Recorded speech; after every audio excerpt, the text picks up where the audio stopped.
ನಮಸ್ತೆ ನನ್ನ ಆತ್ಮೀಯರೇ, ಖುಷಿಯಿಂದ ಹೊಸ ಕಲಿಕೆಗೆ ತಮಗೆಲ್ಲರಿಗೂ ಸ್ವಾಗತ. ನಾನು ಇವತ್ತಿನ ವಿಡಿಯೋದಲ್ಲಿ ಅವರೆಕಾಳು ಉಸುಳಿನ ಸಿಂಪಲ್ಲಾಗಿ ವೆರಿ ಟೇಸ್ಟಿಯಾಗಿ ಯಾವ ರೀತಿಯಾಗಿ ಮಾಡ್ಕೊಳ್ಬಹುದು ಅನ್ನೋದನ್ನು ತಿಳಿಸ್ಕೊಡ್ತಾ ಇದ್ದೀನಿ.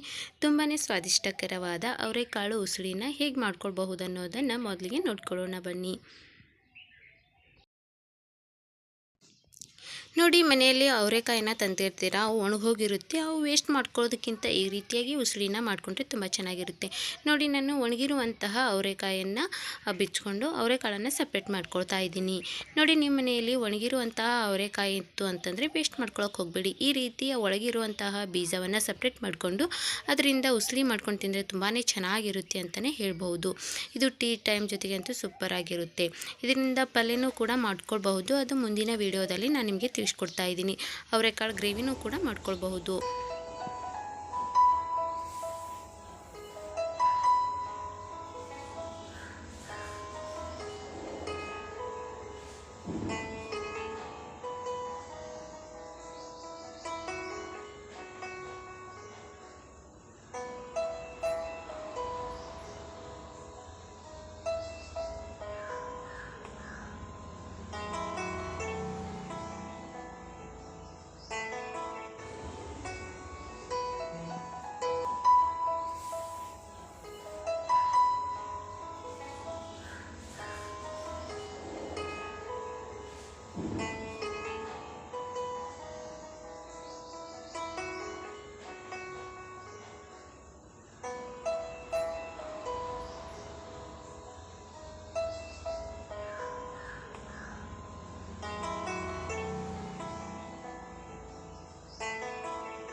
ಈ ರೀತಿಯಾಗಿ ಅವರೆಕಾಯಿಂದ ಅವರೆಕಾಳನ್ನು ಬಿಡಿಸಿ ಇಟ್ಕೊಂಡಿದ್ದಾಯಿತು. ಇವಾಗ ಕುದಿಸ್ಕೊಳ್ಳೋಣ. ನೀವು ಬೇಕಂತಂದರೆ ಕುಕ್ಕರಲ್ಲಿನೂ ಕೂಡ ಕುದಿಸ್ಕೊಳ್ಬೋದು, ಇಲ್ಲ ಅಂತಂದರೆ ನಾರ್ಮಲ್ ಪಾತ್ರೆಯಲ್ಲಿನೂ ಕೂಡ ಕುದಿಸ್ಕೊಳ್ಬೋದು. ಕುಕ್ಕರಲ್ಲಿ ಕುದಿಸ್ಕೊತೀರಾ ಅಂತಂದರೆ ಒಂದು 4 ವಿಸಿಲ್ ಬರೋವರೆಗೂ ನೀವು ಕೂಗಿಸ್ಕೊಳ್ಳಿ. ನಾನು ಒಂದು ಬೌಲಲ್ಲಿ ಕುದಿಸ್ಕೊಳ್ಳೋಕ್ಕೆ ಇಟ್ಕೊಳ್ತಾ ಇದ್ದೀನಿ. ನೋಡಿ, ನೀವು ಕುಕ್ಕರಲ್ಲಿ ಕುದಿಸ್ಕೊಳ್ತೀರಾ ಅಂತಂದರೆ 4 ವಿಸಿಲ್ ಬರೋವರೆಗೂ ನೀವು ಕುದಿಸ್ಕೊಳ್ಬೇಕಾಗುತ್ತೆ. ಅವರೆಕಾಳು ಸ್ವಲ್ಪ ಗಟ್ಟಿ ಇರೋದ್ರಿಂದ 4 ವಿಸಿಲ್ ಕೂಗಿಸ್ಕೊಂಡ್ರೆ ಕರೆಕ್ಟಾಗಿರುತ್ತೆ.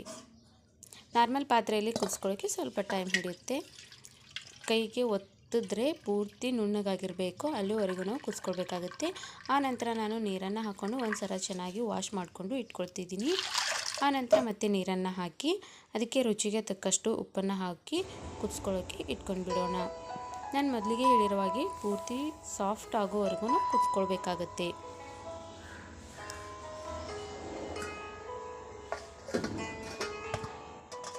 ಅವರೆಕಾಳು ಕುದಿಸ್ಕೊಳ್ಳೋಕ್ಕೆ ಇಟ್ಕೊಂಡಿದ್ದೆ. ಅವರೆಕಾಳು ಕುದ್ದಿದೆ ಇಲ್ವಾ ಅಂತ ಒಂದು ಸಲ ಚೆಕ್ ಮಾಡ್ಕೊಳ್ಳೋಣ.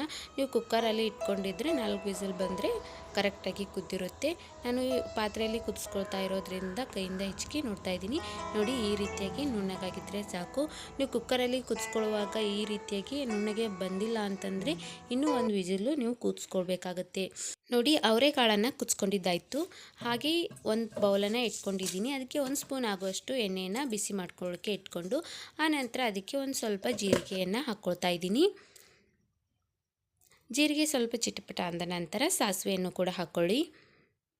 ಆನಂತರ ಸ್ವಲ್ಪ ಕರಿಬೇವನ್ನು ಕೂಡ ಹಾಕ್ಕೊಳ್ಳಿ. ಆನಂತರ ನಾನು ಒಂದು 3 ಹಸಿಮೆಣಸಿನ್ಕಾಯನ್ನು ಮಧ್ಯದಲ್ಲಿ ಕಟ್ ಮಾಡ್ಕೊಂಡು ಇಟ್ಕೊಂಡಿದ್ದೆ, ಅದನ್ನು ಕೂಡ ಹಾಕ್ಕೊಳ್ತಾ ಇದ್ದೀನಿ. ಹಸಿಮೆಣಸಿನ್ಕಾಯಿ ಜಾಸ್ತಿ ಖಾರ ಇತ್ತು ಅಂತಂದರೆ 2 ಹಾಕ್ಕೊಳ್ಳಿ. ಸ್ವಲ್ಪ ಖಾರ ಕಮ್ಮಿ ಇತ್ತಂದರೆ 3 ಮೆಣಸಿನ್ಕಾಯಿ ಕರೆಕ್ಟಾಗಿರುತ್ತೆ. ನೋಡಿ, ಮೆಣಸಿನ್ಕಾಯಿ ಮೊದಲಿಗೆ ಹಾಕೊಳ್ಳೋದ್ರಿಂದ ಖಾರ ಎಲ್ಲ ಬಿಟ್ಕೊಂಡಿರುತ್ತೆ, ತುಂಬ ಚೆನ್ನಾಗಿರುತ್ತೆ.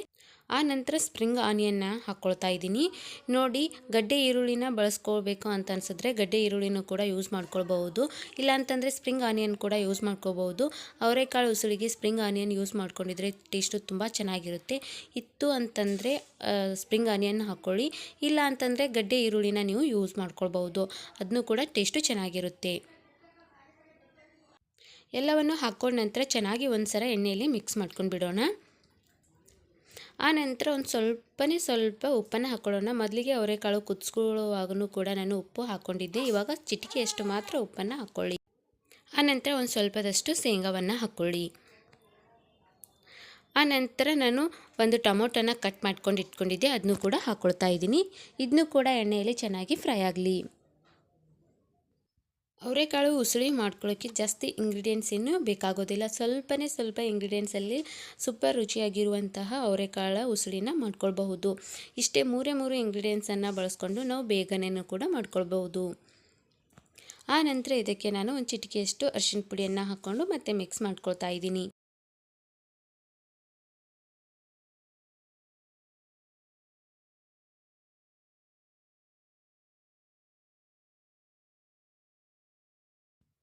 ಎಲ್ಲವೂ ಚೆನ್ನಾಗಿ ಮಿಕ್ಸ್ ಮಾಡ್ಕೊಂಡ ನಂತರ ನಾನು ಮೊದಲಿಗೆ ಕುದಿಸ್ಕೊಂಡು ಇಟ್ಕೊಂಡಿರುವಂತಹ ಅವರೆಕಾಳನ್ನು ಹಾಕ್ಕೊಳ್ತಾ ಇದ್ದೀನಿ. ನೀರು ಸಪ್ರೇಟ್ ಮಾಡ್ಕೊಳಕ್ಕೆ ಹೋಗಬೇಡಿ, ನೀರು ಸಮೇತವಾಗಿ ಅವರೆಕಾಳನ್ನು ಹಾಕ್ಕೊಳ್ಳಿ. ಅವರೆಕಾಳು ಹಾಕಿದ ನಂತರ ಚೆನ್ನಾಗಿ ಮಿಕ್ಸ್ ಮಾಡಿಕೊಂಡು ನೀರು ಇಂಗುವರೆಗೂ ನಾವು ಕುದಿಸ್ಕೊಳ್ಬೇಕಾಗುತ್ತೆ. ಈ ಹಂತದಲ್ಲಿ ನೀವು ಲೆಮನ್ ಕೂಡ ಯೂಸ್ ಮಾಡ್ಕೊಳ್ಬಹುದು. ಹುಳಿ ತಿಂತೀರಾ ಅಂತಂದರೆ ನಿಂಬೆಹಣ್ಣನ್ನು ಒಂದು ಅರ್ಧ ಗಾತ್ರದಷ್ಟು ಹಾಕ್ಕೊಂಡ್ರೆ ಸಾಕು. ನಿಮ್ಗೆ ಹುಳಿ ಇಷ್ಟ ಇಲ್ಲ ಅಂತಂದರೆ ನೀವು ಬಿಟ್ಬಿಡ್ಬೋದು. ನಾನು ಇವಾಗ ನಿಂಬೆಹಣ್ಣನ್ನು ಯೂಸ್ ಮಾಡ್ಕೊಂಡಿಲ್ಲ, ಹಾಗೆ ಮಾಡ್ಕೊಳ್ತಾ ಇದ್ದೀನಿ. ಚೆನ್ನಾಗಿ ಮಿಕ್ಸ್ ಮಾಡಿಕೊಂಡು ಮೇಲ್ಗಡೆ ಮುಚ್ಚಳವನ್ನು ಮುಚ್ಚಿ ನೀರು ಇಂಗುವರೆಗೂ ನಾವು ಕುದಿಸ್ಕೊಂಡಿದ್ರೆ ಸಾಕು. ಆ ನಂತರ ಒಂದು ಸ್ವಲ್ಪದಷ್ಟು ಬೆಲ್ಲವನ್ನು ಹಾಕ್ಕೊಂಡು ಚೆನ್ನಾಗಿ ಮಿಕ್ಸ್ ಮಾಡ್ಕೊಂಡು ಬಿಡಿ. ಅವರೆಕಾಳು ಉಸುಳಿಗೆ ಸ್ವಲ್ಪದಷ್ಟು ಬೆಲ್ಲ ಹಾಕ್ಕೊಂಡ್ರೆ ಟೇಸ್ಟು ತುಂಬ ಚೆನ್ನಾಗಿರುತ್ತೆ ಅಂತಲೇ ಹೇಳ್ಬೋದು. ಸ್ವಲ್ಪ ಸಮಯ ಕುದಿಸ್ಕೊಂಡ ನಂತರ ನೀರೆಲ್ಲ ಚೆನ್ನಾಗಿ ಇಂಗಿ ಹೋಗಿರುತ್ತೆ. ಇವಾಗ ಒಂದು ಸಲ ಮಿಕ್ಸ್ ಮಾಡಿಕೊಂಡು ಮೇಲ್ಗಡೆ ಕೊತ್ತಂಬರಿಯನ್ನು ಹಾಕ್ಕೊಂಡು ಬಿಟ್ಟರೆ ಮುಗೀತು. ಒಂದು ಸರ್ವಿಂಗ್ ಬೌಲ್ಗೆ ಸರ್ವ್ ಮಾಡಿದ್ರೆ ಬಿಸಿ ಬಿಸಿಯಾಗಿರುವಂತಹ ಅವರೆಕಾಳು ಉಸುಳಿ ರೆಡಿಯಾಗಿಬಿಡುತ್ತೆ ಫ್ರೆಂಡ್ಸ್. ತಿನ್ನೋದಕ್ಕೆ ತುಂಬಾ ರುಚಿಕರವಾಗಿರುತ್ತೆ ಮತ್ತು ಮಾಡೋದಕ್ಕೂ ಕೂಡ ತುಂಬಾ ಸುಲಭವಾಗಿರುತ್ತೆ ಅಂತಲೇ ಹೇಳ್ಬೋದು. ನಿಮ್ಮ ಮನೆಯಲ್ಲಿ ಒಂದು ಸಲ ಮಾಡಿ ನೋಡಿ, ಖಂಡಿತವಾಗ್ಲೂ ಎಲ್ಲರೂ ಇಷ್ಟಪಟ್ಟು ತಿಂತಾರೆ. ಅಷ್ಟೊಂದು ಸ್ವಾದಿಷ್ಟಕರವಾಗಿರುತ್ತೆ. ಮಕ್ಕಳಂತರೂ ತುಂಬಾ ಇಷ್ಟಪಟ್ಟು ತಿಂತಾರೆ ಅಂತಲೇ ಹೇಳ್ಬೋದು. ನೋಡಿ ಯಾವ ರೀತಿಯಾಗಿ ಎಷ್ಟು ಚೆನ್ನಾಗಿ ಕಾಣಿಸ್ತಾ ಇದೆ ಅಂತ. ನಾನು ಇವಾಗ ಒಂದು ಬೌಲನ್ನು ತೆಗೆದುಕೊಂಡಿದ್ದೀನಿ. ನೀವು ಮಾಡಿರುವಂತಹ ಉಸುಳಿನ ಹಾಕ್ಕೊಂಡು ಅದರ ಮೇಲ್ಗಡೆ ಒಂದು ಸ್ವಲ್ಪದಷ್ಟು ಸ್ಪ್ರಿಂಗ್ ಆನಿಯನ್ ಮತ್ತು ಒಂದು ಸ್ವಲ್ಪ ಸೇವನ್ನು ಹಾಕ್ಕೊಳ್ಳಿ. ಸೇವು ಯಾವ್ದು ಬೇಕಾದರೂ ಕೂಡ ನೀವು ಯೂಸ್ ಮಾಡ್ಕೊಳ್ಬಹುದು, ಇದೇ ಹಾಕ್ಕೋಬೇಕಂತೇನಿಲ್ಲ. ಹಾಕ್ಕೊಂಡು ತಿಂತಾ ಇದ್ದರೆ ಬಿಸಿ ಬಿಸಿಯಾಗಿರುವಂತಹ ಬಲು ಸ್ವಾದಿಷ್ಟಕರವಾಗಿರುವಂತಹ ಅವರೆಕಾಳು ಉಸುಳಿ ಸವಿಯಲು ಸಿದ್ಧವಾಗಿಬಿಡುತ್ತೆ. ನೋಡಿದ್ರಲ್ವ ವೀಕ್ಷಕರೇ, ಯಾವ ರೀತಿಯಾಗಿ ಅವರೆಕಾಳು ಉಸುಳಿನ ಮಾಡ್ಕೊಂಡು ತಿನ್ಬೋದು ಅನ್ನೋದನ್ನು. ಖಂಡಿತವಾಗ್ಲೂ ನೀವು ನಿಮ್ಮ ಮನೆಯಲ್ಲಿ ಒಂದ್ಸಲ ಟ್ರೈ ಮಾಡಿದ್ದೆ ಆದರೆ ಹೇಗೆ ಬಂದಿದೆ ಅನ್ನೋದನ್ನು ಕಮೆಂಟ್ ಮೂಲಕವಾಗಿ ತಪ್ಪದೇ ತಿಳಿಸಿ. ಹೀಗೆ ಮುಂದಿನ ಹೊಸ ವಿಡಿಯೋ ಒಂದಿಗೆ ನಾನು ನಿಮ್ಗೆ ಸಿಗ್ತಾ ಇರ್ತೀನಿ. ಟೇಕ್ ಕೇರ್, ಬಾಯ್, ಖುಷಿಯಾಗಿರಿ, ಸದಾ ಹೊಸದನ್ನು ಯೋಚಿಸ್ತಾ ಇರಿ. Thank you.